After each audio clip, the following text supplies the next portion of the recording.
baru lulus SMA tapi bisa menghasilkan uang, langsung bisa membeli mobil. Bahkan saya dengar kemarin Mas Bambang baru beli sepeda motor sport yang saya lihat, padahal beliau tidak kelihatan kerja di rumah. Tapi jangan sampai babi ngepet ya Mas Bambang ya.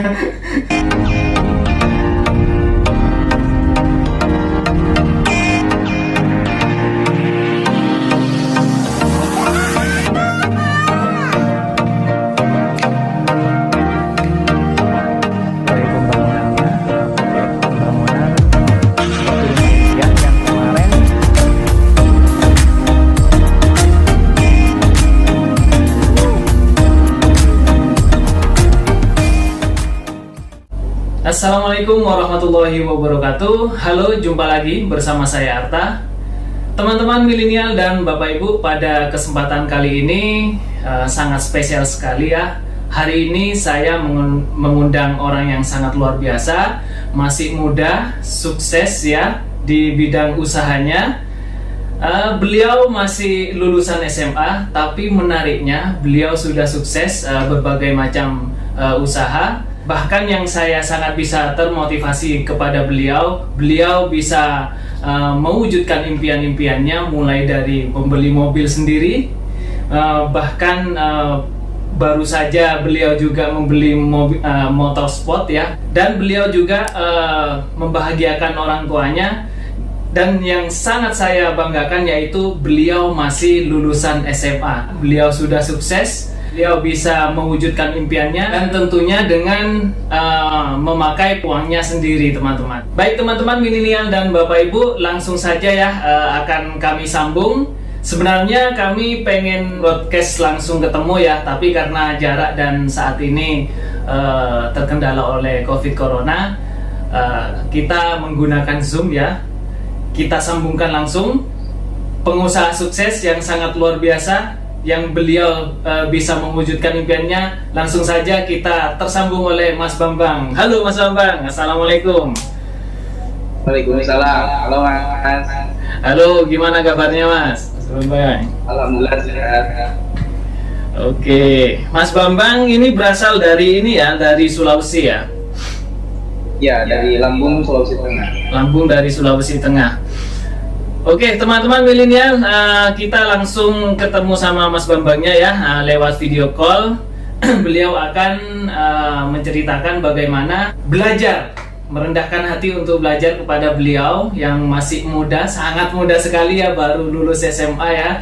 Beliau sudah bisa mendapatkan penghasilan sendiri, dan menurut saya pencapaian yang sangat luar biasa. Karena kenapa? Karena beliau bisa membeli mobil sendiri dengan uang sendiri. Padahal yang saya lihat beliau tidak kelihatan kerja di rumah. Tapi jangan sampai babi ngepet ya Mas Bambang ya. Nanti Mas Bambang akan menceritakan bagaimana kisah suksesnya mulai dari awal seperti apa. Nanti kita akan belajar bersama. Semoga teman-teman bisa terinspirasi oleh beliau. Ya, kita ngobrolnya santai-santai aja ya Mas Bambang ya. Ya, siap.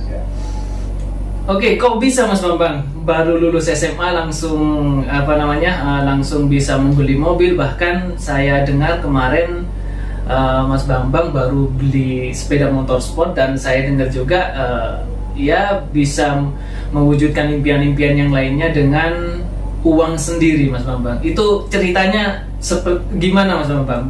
Baru lulus SMA langsung tapi bisa menghasilkan uang. Seperti apa Mas Bambang? Mungkin boleh diceritakan awalnya seperti apa Mas Bambang? Jadi awalnya itu mulai tertarik dengan dunia bisnis itu dimulai dari kelas 1 SMA.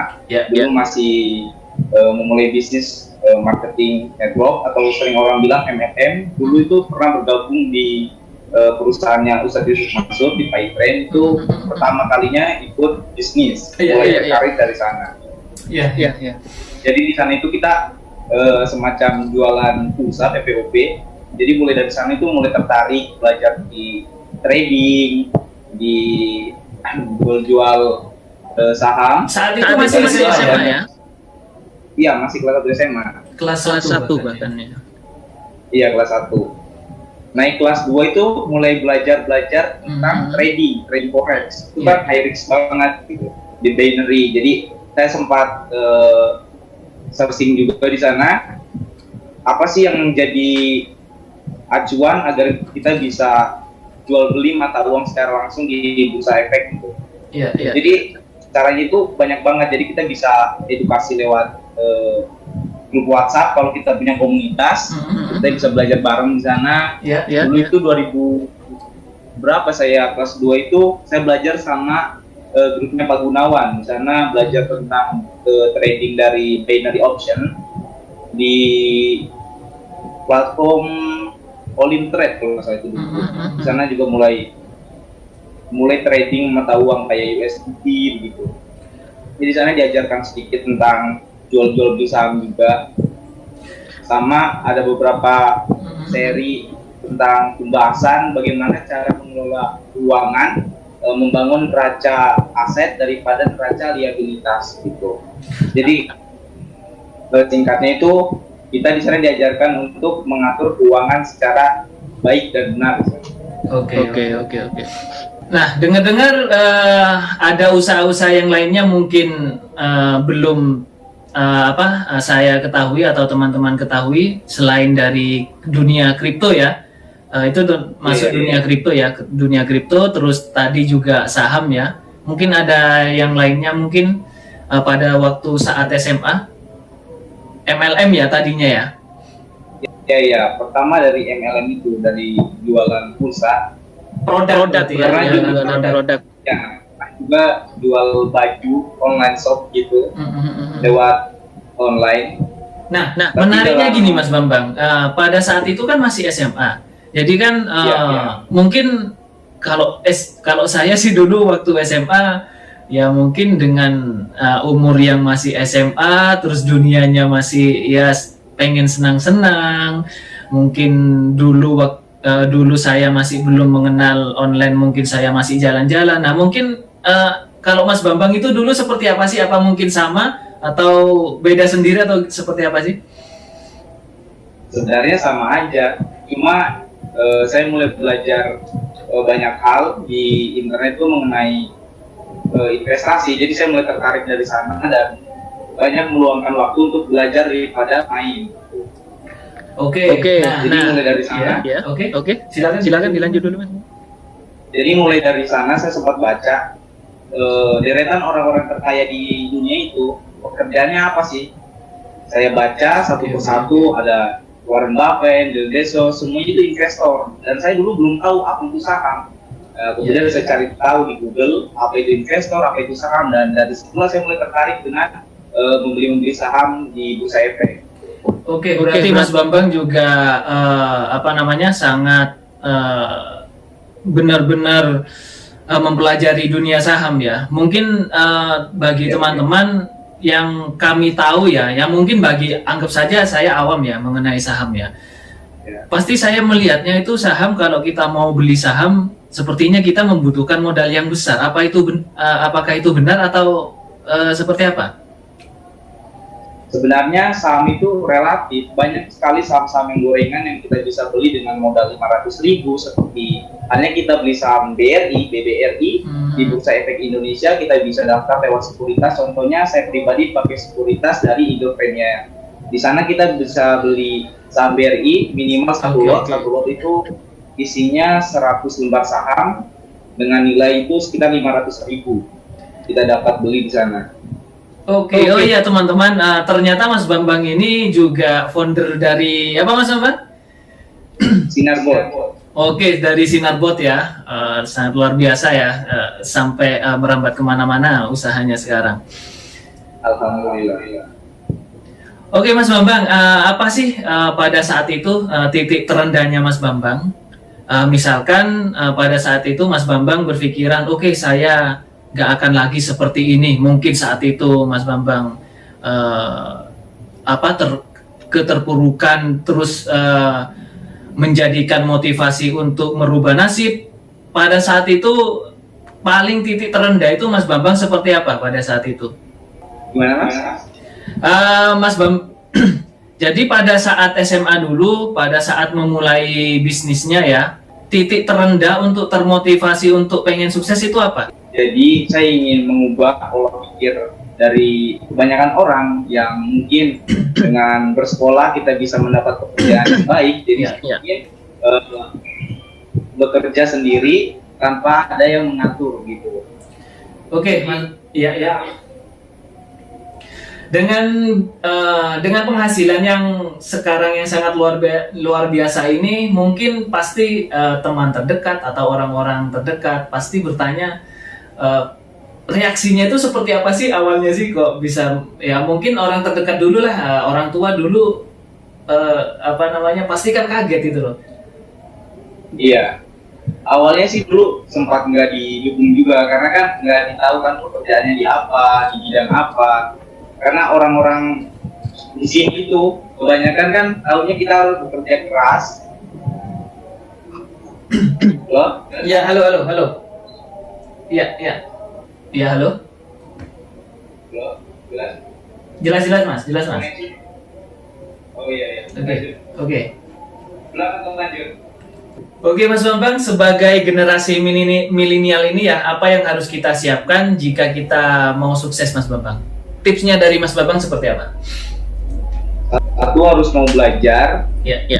Jangan malas. Kita harus berani mengambil resiko. Dan sering-sering kita harus membaca artikel, bisa di Google ataupun kita bisa beli buku tentang hal-hal yang kita mau pelajari, contohnya tentang trading saham atau sebagai investor yang baik dan benar. Kan sekarang banyak tuh media-media yang membahas tentang investor, trader, dan lainnya kan. Jadi kita harus rajin-rajin membaca artikel tersebut untuk menimba ilmu. Oke, lanjut ya. Jelas suara saya? Iya. Jelas. Mas Bambang. Nah, ini yang teman-teman mungkin yang sangat susah ya. Gimana caranya mengatur waktu saat masih SMA, Mas Bambang? Mengatur waktu untuk ya kita belajar juga, kita mencari penghasilan, itu bagaimana Mas Bambang? Kita bisa mengatur waktu untuk belajar tentang edukasi finansial itu bisa di rumah ketika kita setelah pulang sekolah ataupun setelah belajar mengenai edukasi yang di sekolah, kita sisihkan dulu lalu kita belajar tentang edukasi itu. Saya biasa sih belajar dari jam 10 sampai jam 12 malam karena dulu saya sering begadang untuk mempelajari hal-hal itu. Oke. Nah, seperti yang saya ketahui tadi ya Mas Bambang, founder dari Sinarbot ya. Nah, artinya kan Mas Bambang sudah mengenal dunia ini ya, sudah mengenal dunia internet atau sudah mengenal dunia IT. Kalau boleh tahu Mas Bambang itu lulusan IT atau lulusan SMA atau lulusan apa Mas Bambang? Lulusan SMA Mas. Saya belajar semua itu secara otodidak di internet. Artinya otodidak ya, tidak ada guru, tidak ada. Gurunya hanya Google saja. Oke. Jadi yang saya tangkap dari Mas Bambang ini memang ada sisi yang berbeda dengan yang lainnya, orang-orang pada umumnya. Dari sisi proses pembelajarannya, dari ketekunannya, mungkin dari sana yang membedakan dengan teman-teman yang lainnya pada saat waktu SMA. Nah, terus yang saya sangat luar biasanya lagi setelah lulus SMA, itu waktu SMA kan masih belum punya apa-apa ya, baru memulai ya artinya ya. Baru merintis ya. Nah, yang saya lihat ketika sudah lulus SMA, yang saya sangat kaget ternyata Mas Bambang sudah bisa membeli mobil dengan uangnya sendiri. Itu yang saya pertanyakan, apakah itu dari saham yang dulunya kita tekuni terus akhirnya menghasilkan, atau mungkin dari usaha-usaha yang lainnya? Boleh Mas Bambang ceritakan kepada teman-teman milenial dan Bapak Ibu. Jadi sebelum lulus itu saya itu sudah mempersiapkan beberapa aset yang sekarang saya duduk di kelas 2 SMA. Jadi sudah mulai menanam aset-aset saham seperti saham IPO, saham-saham yang ada di bursa efek, nabung kripto. Jadi setelah lulus SMA, ada beberapa aset saya yang mulai berkembang dan itu bisa kita jual ataupun kita terima dividennya untuk membeli hal yang kita inginkan. Oke. Apa saja itu Mas? Mungkin mungkin berbagai macam ini ya, digabung jadi satu ya, mungkin dari kripto atau saham. Jadi artinya apa yang dulu kita kerjakan atau kita investasikan, baru setelah SMA baru terlihat ya Mas Bambang ya? Ya. Oke. Karena dulu waktu kelas 3 SMA saya juga pernah di kontrak sama perusahaan penggalang broker untuk menjadi tradernya di sana, Mas. Artinya Mas Bambang ini dalam trading, broker dan yang lainnya sudah berpengalaman ya? Ya, bisa dibilang begitu Mas, karena saya mulai belajar trading itu dari 2017. Oh, oke. Saat SMA itu kalau nggak salah kelas 2 SMA semester 1 itu sudah mulai belajar. Kemudian di kelas 3 saya mulai dikontrak sama perusahaan broker penggalang investasi forex. Itu saya dikontrak 1 bulan dengan mereka siapkan modal sekitar 150 juta dan saya tembus dalam 15 hari menjadi 900 juta lebih. Dari modal 150 juta itu. Iya. Nah, ini kan mulai tadi kan kita kan berbicara yang enak-enaknya saja ya. Mungkin sekarang yang kita bicarakan barusan kesuksesan Mas Bambang. Nah, apakah kesuksesan tersebut itu mulus-mulus saja atau seperti apa Mas Bambang? Yang jelas ya menurut saya sih pasti tidak ada kata sukses yang kita dapat kalau kita tidak berjuang gitu loh. Perjuangannya itu seperti apa dulu Mas Bambang? Nggak mungkin kan kesuksesan Mas Bambang itu lurus atau mungkin terjadi apa dulu, kehilangan uang atau seperti apa. Orang-orang kan pasti belum tahu masalah itu. Tahunya saat ini Mas Bambang sudah sukses gitu, punya mobil, punya sepeda motor sport dan bisa membahagiakan orang tua. Silakan Mas Bambang. Dulu apa itu? Ada ya? Banyak sekali terjebak di BO Indonesia, banyak kehilangan modal, banyak scam. Karena kan kalau di dunia online tuh kalau kita berbisnis dan itu hilang uang kan dikatakan scam itu banyak banget. Jadi yang membedakan dengan mungkin orang-orang kebanyakan setelah mereka jatuh mereka nggak mau mulai lagi. Jadi kalau saya ketika gagal dan saya coba lagi terus menerus. Kalau untuk dikatakan rugi banyak ruginya. Gitu ya. Iya. Untuk selanjutnya Mas Bambang, mungkin ada impian lain lagi, mungkin mau buka properti atau segala macam. Mungkin kedepannya akan mulai berbisnis properti seperti membangun perumahan dan semacamnya. Kalau boleh tahu sekarang umurnya berapa Mas Bambang ya? 20 tahun Mas. Masih 20 tahun ya. Baru kemarin berarti lulus SMA-nya tahun 2019 tahun 2020-an. 2020 ya? Antara itu ya. Saya baru kali ini Mas broadcast. Iya, broadcast langsung video call kayak seperti ini. Biasanya yang nggak tahu bikin broadcast seperti ini. Besok langsung tayang pertama ini. Saat ini jam berapa di sana Mas? Di sini jam 10:03. Selisih 1 jam ya? Iya. Di sana jam berapa Mas? Jam 9. Jam 9 ya? Iya, jam 9:03. Oke Mas, terakhir ini untuk penutupan kita ya Mas ya. Bagaimana sih pesan-pesannya untuk teman-teman milenial dan Bapak Ibu ya mungkin di luar, khususnya bagi generasi milenial ya, kalau mau jadi seorang pengusaha atau entrepreneur ya, misal minimal 3 hal yang harus dilakukan oleh orang tersebut itu menurut Mas Bambang itu seperti apa? 3 hal. Harus berani memulai, harus banting, dan coba lagi terus ya. Oke teman-teman, itu barusan tips dari Mas Bambang ya. Teman-teman milenial dan Bapak Ibu, jangan lupa ya like, comment, dan share video ini ya. Mungkin bermanfaat bagi teman-teman, nanti bisa di-share ke teman-teman yang lainnya. Dan jangan lupa subscribe di channel Ramuan Desa ini. Oke Mas Bambang, Terima kasih ya telah bergabung di broadcast saya. Ini broadcast pertama kali Mas Bambang. Jadi ini broadcast yang sangat luar biasa di channel kami, yaitu channel Ramuan Desa. Awalnya sih channel Ramuan Desa ini membahas mengenai ramuan-ramuan desa, tapi saat ini kami kembangkan, yaitu banyak video-video yang mungkin menarik buat dipertontonkan atau termotivasi buat teman-teman yang lainnya. Dan agar teman-teman dan Bapak Ibu milenial agar tidak bosan ya, kenapa kami kembangkan ya channel Ramuan Desa ini. Oke, terima kasih mau berbagi dengan teman-teman milenial dan Bapak Ibu tentang pengalaman hidup dan ilmunya Mas Bambang ya. Semoga menjadi motivasi buat kita semua yang sedang menonton video ini, menonton di Ramuan Desa ini. Baik teman-teman milenial dan Bapak Ibu, jangan lupa like, comment, share, dan subscribe ya tentunya ya channel Ramuan Desa ini. Dan silakan teman-teman milenial bisa ngasih masukan kepada kami agar channel Ramuan Desa ini lebih baik dan lebih berwarna, lebih berkembang ya tentunya. Sekali lagi terima kasih Mas Bambang. Sampai jumpa di video saya selanjutnya. Wassalamualaikum warahmatullahi wabarakatuh.